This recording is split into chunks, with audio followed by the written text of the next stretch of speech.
Step into the ring with Invincible Fight Girl. 2-episode series premiere. Saturday, November 2nd at midnight on Toonami. Next day on Max. What up and welcome to Rama Screen YouTube channel, and here's my review of Adult Swim new animated series, Invincible Fight Girl. Let's rock this. Alright, as a lifelong fan of pro wrestling, of course the minute I heard that this show had anything to do with wrestling, I was like, okay, I gotta check this out. And it's animation too. Boom, I'm sold. Where's the advanced screeners at? So I contacted Adult Swim, who were generous enough to grant me the first 4 episodes of this new show.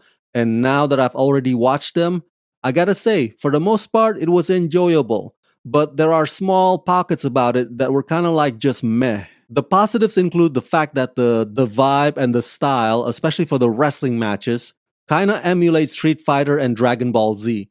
That electric power-fueled animation where the characters would do memorable stances right before they unleash memorable finishing moves, and it's all done in a thunderous way. That's what I mean. Invincible Fight Girl adopts that and does it fairly well. I'm not gonna lie, I mean, visually, it's super entertaining. Humor-wise, it's only chuckle-worthy, but it's enough to make me sufficiently curious to want to follow Andy's journey of pursuing her dream.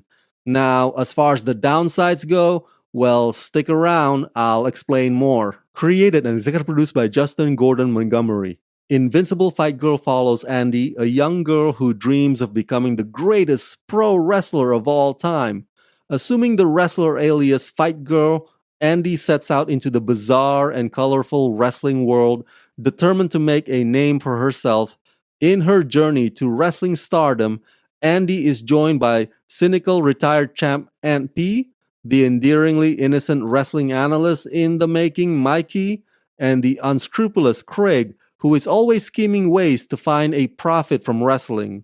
United in the goal of helping Andy achieve her dreams of wrestling dominance, this found family embarks on a journey filled with adversity and self-discovery as they chase their dreams, push past their limits, and deliver smackdowns on the toughest wrestlers they can find. Before we get to my criticism, let me sing some more praises for this show. The animation quality is extremely dynamic, and it creates these wacky/thrilling visual spectacles during the wrestling scenes. Like I said earlier, definitely inspired by such IPs as Dragon Ball and Street Fighter. Very high energy and very fiery and out loud, accentuated by comically large characters with eccentric personalities. And you've got a robot referee with the squared circle ring dropped in from space. You really can't get more fantastical than that.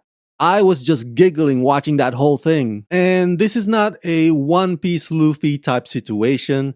Andy doesn't go out recruiting potential teammates.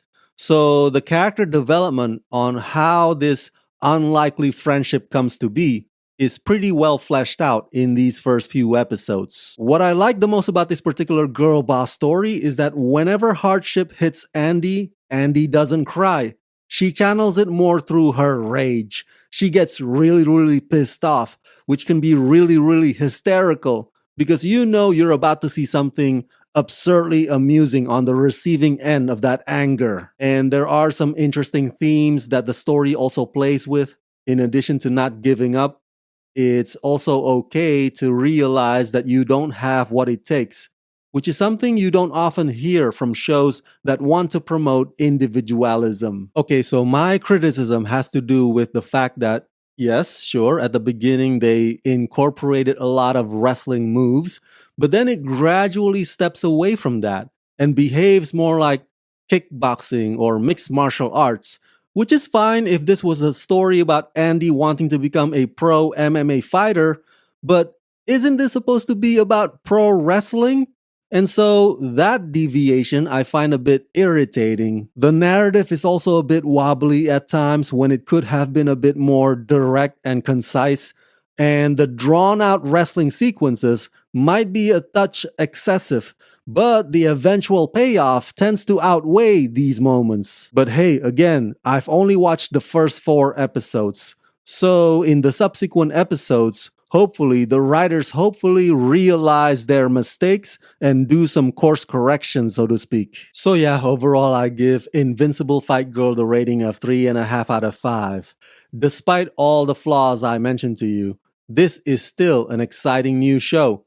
Might be a bit too violent for the much younger audiences, but the kids that are growing into their middle school teenage years will definitely enjoy it. Step into the ring with Invincible Fight Girl. 2-episode series premiere. Saturday, November 2nd at midnight on Toonami. Next day on Max.